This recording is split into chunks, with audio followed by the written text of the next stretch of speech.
Welcome to the great conversation where ideas matter, ideas shape markets, ideas can change the world.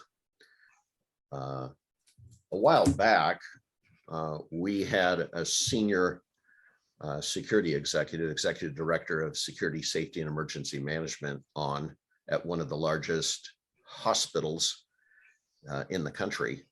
And it was a fascinating discussion because this executive brought a lot to the table, a legal background. He brought a consulting background. He brought his years of experience in the healthcare industry. So it was a very important conversation at the time. And that was about 2 years ago. And in August of 21, he launched his own consulting business full time. He had always done it on the side.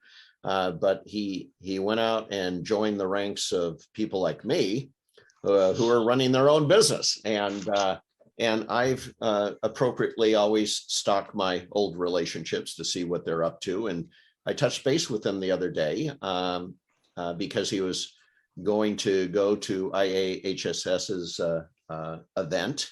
And I thought it would be fun to catch up with him, see what he's learned, see what his perspectives are, and let's see where it goes. I'm inviting him into the great conversation. William Marcisz, nice seeing you. Thanks, Ron. Thanks for having me on again. Otherwise known as Bill. Bill works. Nice having you on again, Bill. So I love it. Again, natural, unscripted. People know this is a natural conversation, but let's start with that premise that over the last year in launching your business full time and seeing things even more from that perspective, the strategic consultant angle on the customer. What are you learning? Well, I'm learning a lot about business, actually. If you're working for a company and a lot of things are done for you, so for me, having to spend 20% of my time marketing and trying to develop my customer base and working with clients who are looking for something specific that I may or may not be able to help them with. And if I can't help them, I direct them to somebody I know who's a subject matter expert in whatever it is that they're asking for. All of this is very time consuming. So I don't think I totally understood that I was going to be spending, that amount of time trying to drum up the work that I'd like to do. And then obviously get paid for. So that was one thing. The other thing is how much I like being on my own. I really enjoy that. I didn't really think much of that until I started doing it. So, and of course you have to learn structure. And I've always been that type of person who is disciplined enough to make sure that they're doing what they're supposed to be doing. Because I know some folks out there who don't have that, and if they were out on their own and they started having a lot of free time, they would squander it, and then they would not be successful on the business aspect of it. So I think you have to be able to have that discipline to make sure that you're doing everything you can to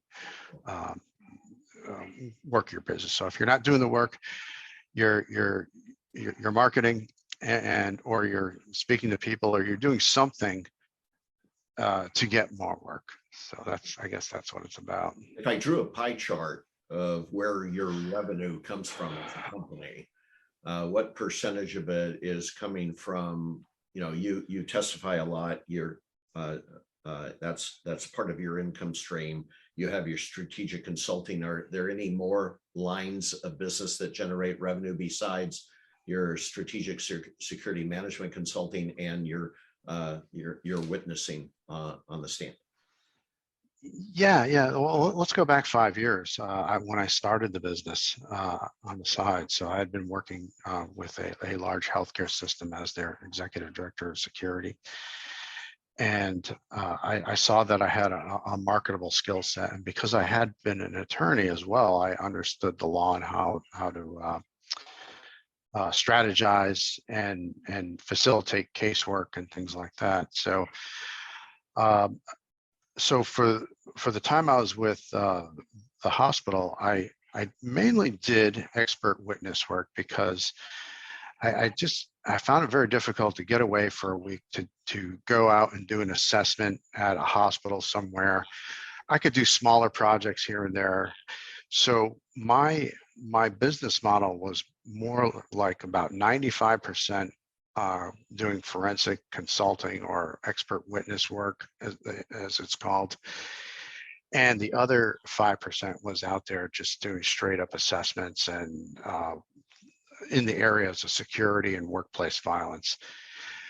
I didn't, so the business was really a retirement strategy because I planned to work another 10 years with the organization I was with. It's a great organization, and I love doing what I was doing. So I've been very fortunate to be to still be in the field that I enjoy doing and doing the and also having been a lawyer and a security executive, I'm able to merge those disciplines in the work I do and provide risk analysis and help organizations mitigate liability and risk exposure, and also make the places safer and help them out with workplace violence compliance. So kind of an interesting thing happened to me during COVID was that what started off as a retirement strategy became more and more of a full-time business, and I was being approached by a lot of different healthcare systems to help do assessments, and it got to a point where I said, well, this is viable, and then I figured, well, let's just go ahead now and start the business. So it was an 8-month decision-making process. I really thought this through, and I spoke to a lot of experts in the field and asked them, hey, what can I expect? And I got to thank all those security consultants that were out there that kind of helped me through that very difficult decision-making process. So kudos to them. And I basically left my organization in August of 21, giving them about 3 months notice because I didn't want to leave them in the lurch. And another interesting thing happening, 1 month out of that, I received an award. It's called the Outstanding Security Performance Award through the American Society for Industrial Security. So that's the largest security trade organization in the world, with 35,000 members worldwide. And I was fortunate enough to get the Security Director of the Year, I guess is what it's called. It's actually called the Outstanding Performance by a Security Director. And I think that just kind of capped off just a wonderful career in private security management. Unfortunately, I was no longer a security director, so, but it was great to receive that recognition. I think that's one of the probably one of the highest honors you can get as an individual. It wasn't so much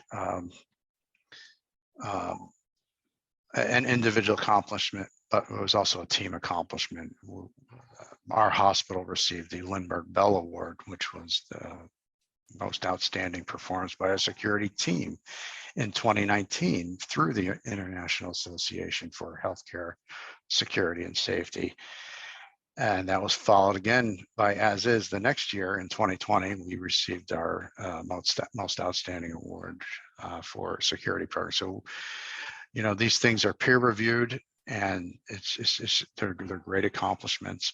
And I was really honored to be selected for all of these things. So, and then my consulting business just kind of took off from there, and I haven't looked back yet. And I don't really while I regret having to leave the people and the team that we had developed, we're all still close and maintain those friendships. I haven't really had any regrets about making this leap into the world of private consulting. You know, it was really interesting. I was having a conversation with a CSO the other day, and she said, I can't defend what I can't see. And the reason I'm bringing this up is, and it may or may not be a thread we pull on in this conversation, but I have noticed an uptick in consultants' business over the last 6 months.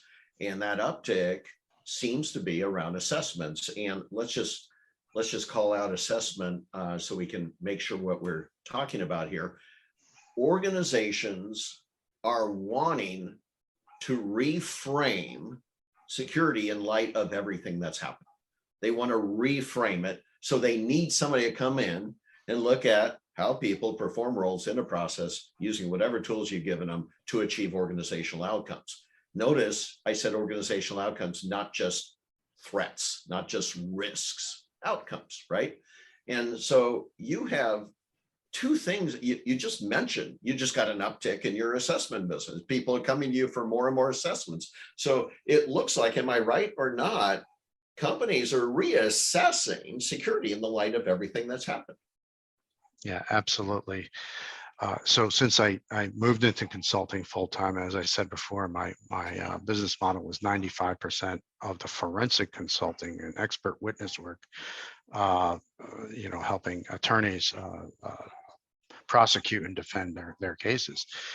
So my business model has shifted now to where I'm doing about 50% assessments, and half my work is now the expert witness consulting. So where I'm getting most of my work, obviously I'm a healthcare security expert, so I'm getting a lot of hospitals that are calling me and having them do.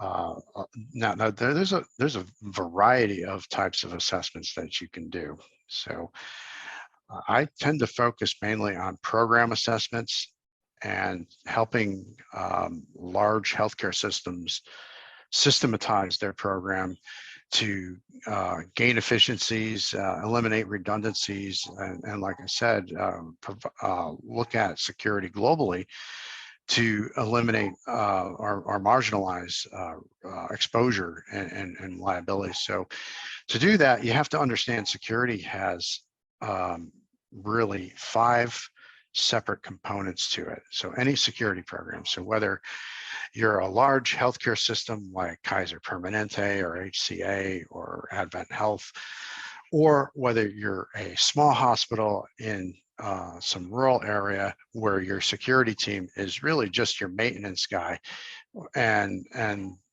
his security officer is the person out there mowing the lawn. A security program in a hospital has 5 components. And first is what we call security operations, and that's your boots on the ground, security officers, security supervisors, the security director. These are the people who are out there responding to calls, identifying threats, and moving around and basically keeping the place, being a visual deterrent. There's a communications aspect and records management aspect to security, and that's how does security get called? How does the security team communicate with each other? How do they accumulate data and things like that? So there's what I call communication. So that's the second part. Now to merge those first two, to merge operations and communications, you have to have training. And training provides that the professionalism of your security team, but it also provides the synchronization, especially in large healthcare systems where you want your security staff to have a balanced and standardized approach to everything. So training holds that together.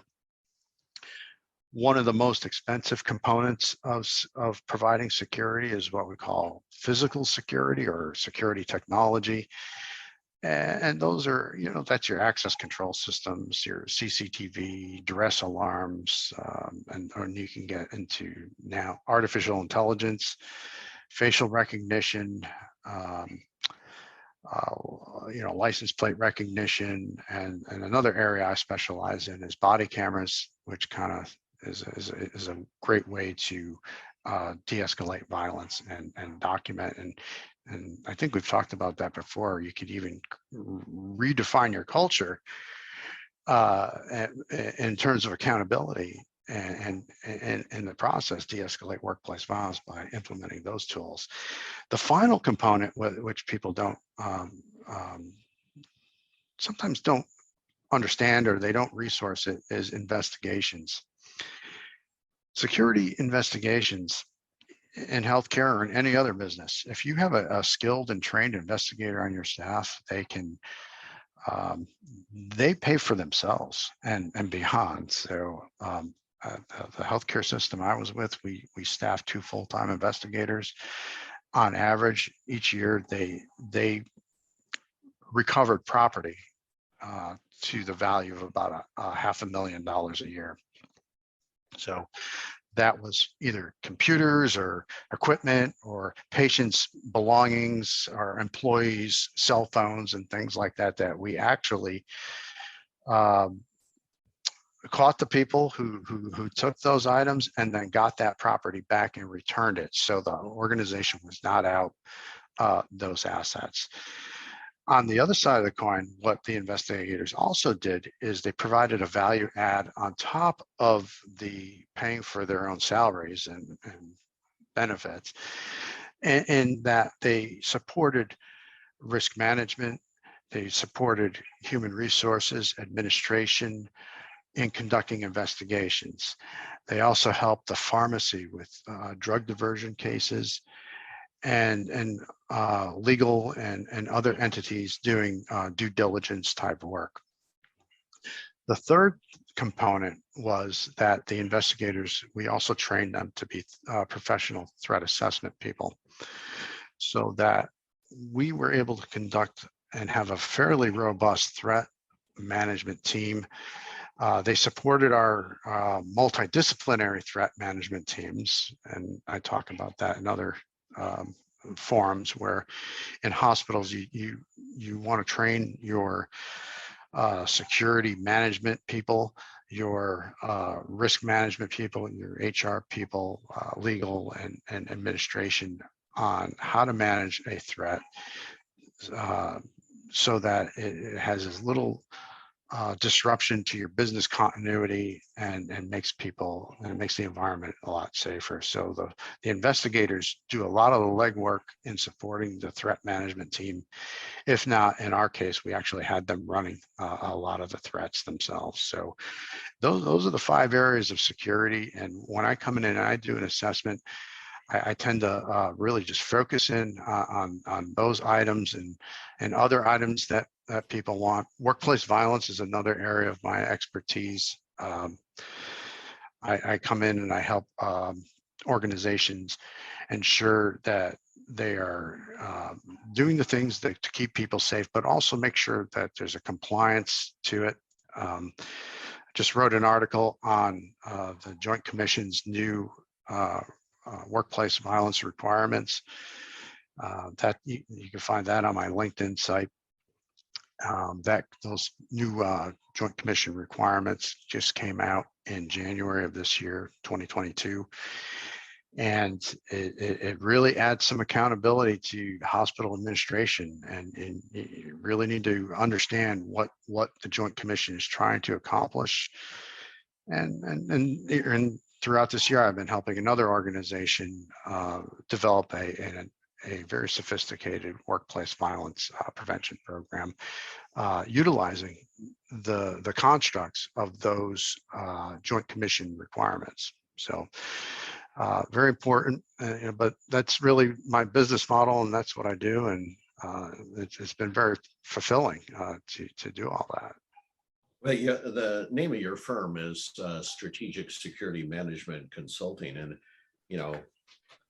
what I just heard and inferred from everything you just said is, for years, hospitals were trying to react to incidents. Now, what you're suggesting, with especially your focus on program management, is you can get in front of the curve here if you have the right team. And so the investigator plays the role of protective intelligence before the bang, if you will, left the bang, and also provides much needed resources for helping forensically the risk management, HR, pharma, and legal functions as well.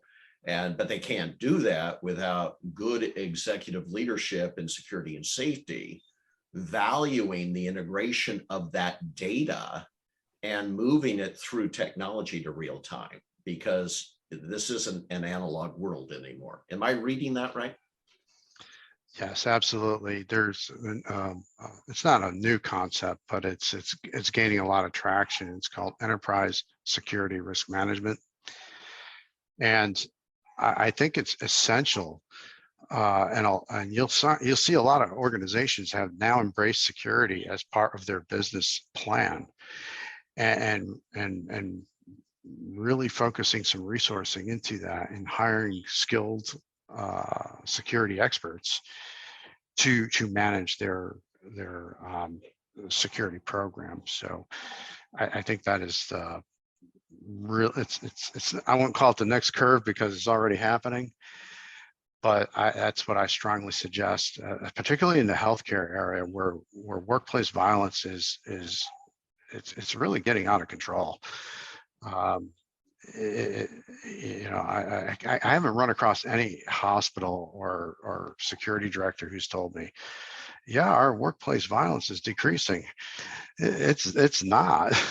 and it's not through bad security. It's just becoming part of the dynamic. So it really requires a very global approach from the top down, from leadership on down, to ensure that we're doing everything we can to create a culture of safety for the entire organization. And that means training everybody in the organization on how to respond to workplace violence, and not just active shooter.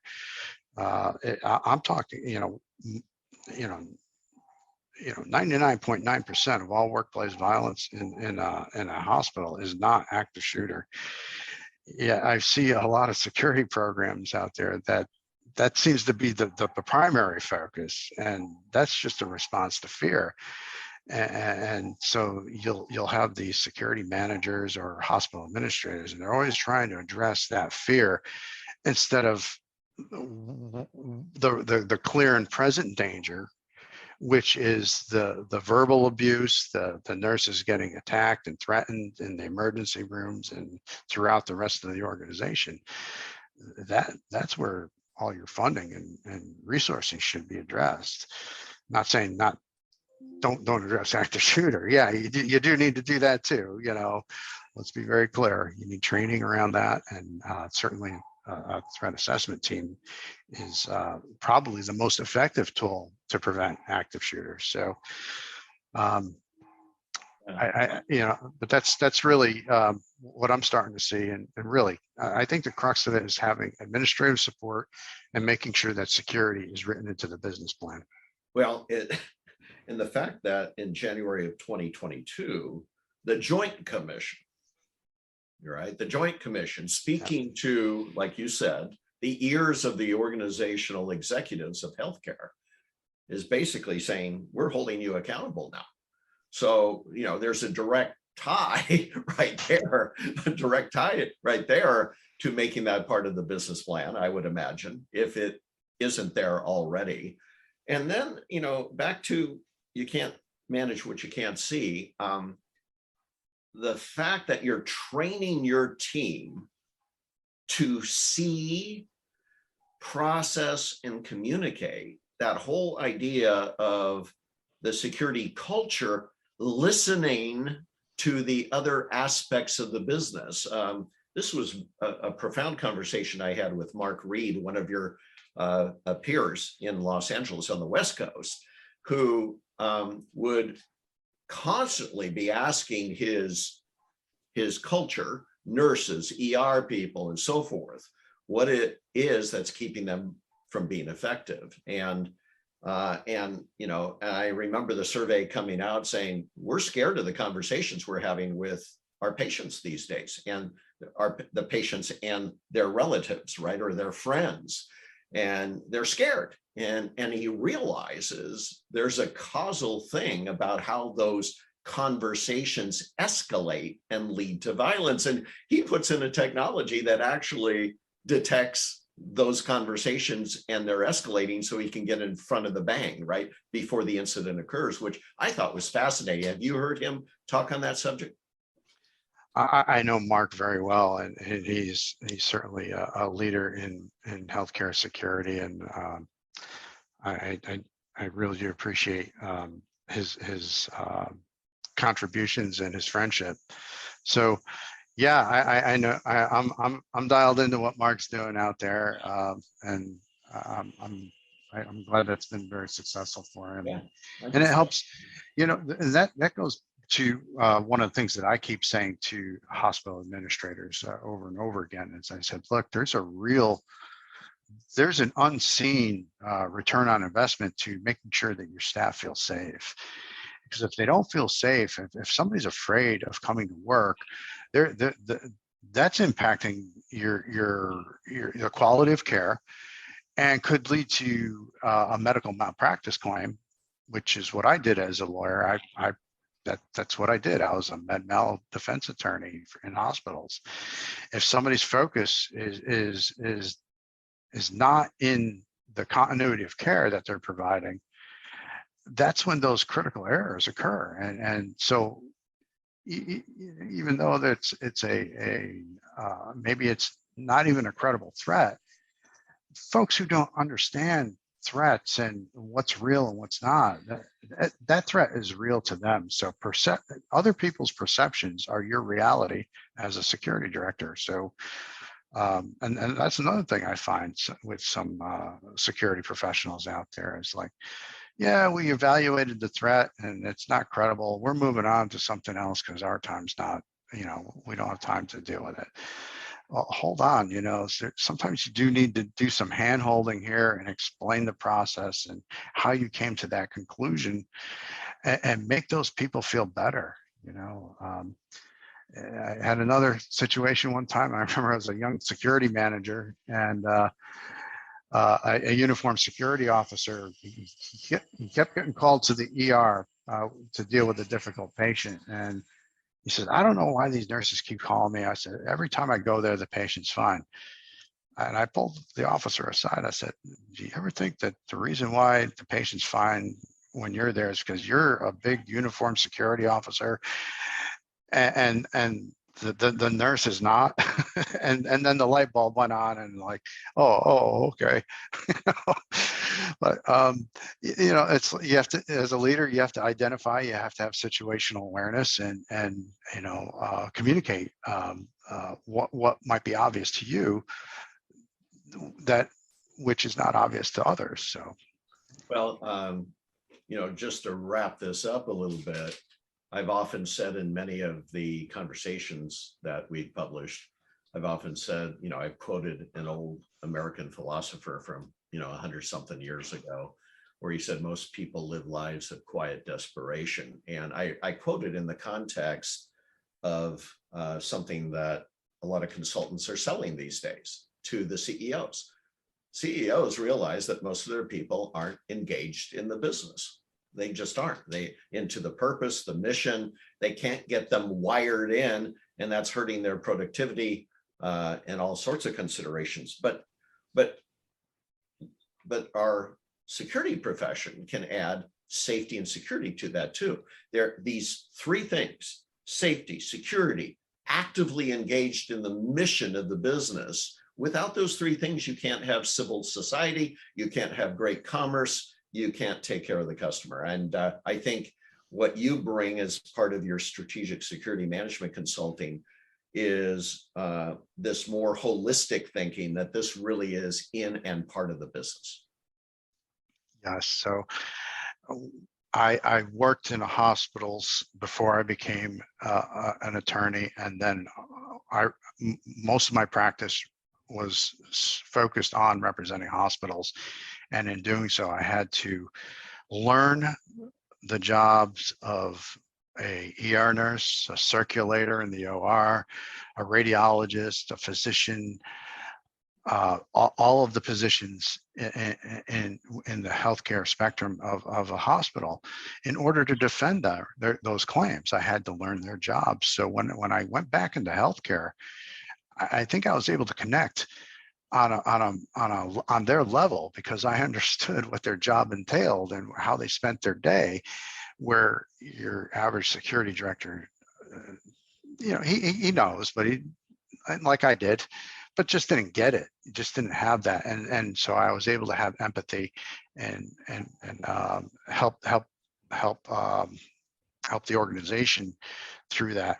So I gained their confidence. I gained the C-suite confidence. And when you are a security leader and you can do that, that is when you'll be most successful. And I just did a presentation on strategic planning for the International Association for Healthcare Security and Safety this week in their conference. And that was one of the points I stressed is, I spent a whole year drafting a strategic plan. It was 100 pages, and I had it tabbed out and referenced and everything.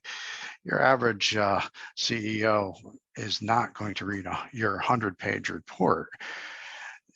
So I did explain that you need to have a BLUF, BLUF, bottom line up front, sometimes an executive summary. I say make it 1 page, because that's all that CEO is ever going to read, because they just don't have the time. And security sometimes is an afterthought for healthcare administrators. So have your elevator speeches prepared. Every once in a while, you're going to run across an administrator who really wants to understand security and get into the science of it. And then those are the folks who understand it's not just a bunch of uniformed guys walking around. There's actually a methodology and a reason why we do the things we do and the way we do them. So you mean there's a method to your madness? Sometimes. Well, no, it's great when you can make those connections, and then and when they learn, that's how you get to yes. And get those security initiatives approved and get funding and resourcing and things like that.